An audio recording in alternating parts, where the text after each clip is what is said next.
3 గంటల నుండి అట్లా 3 గంటల నుండి భోజనం పాలు తాగదు అక్కడికి వెళ్ళిపోతుంది ఇప్పుడు కూడా రావడం లేదు. అవునా, వీధిలోకి వెళ్ళిపోతాడు.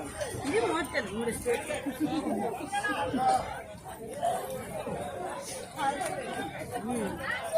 వెళ్ళిపోతుందా.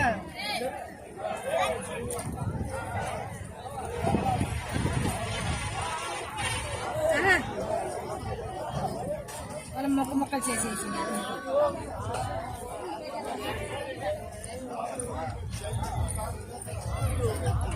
వీడికి అన్నం వేస్తుంది బాగుంది తింటున్నారు కదా బిర్యానీ కంటే.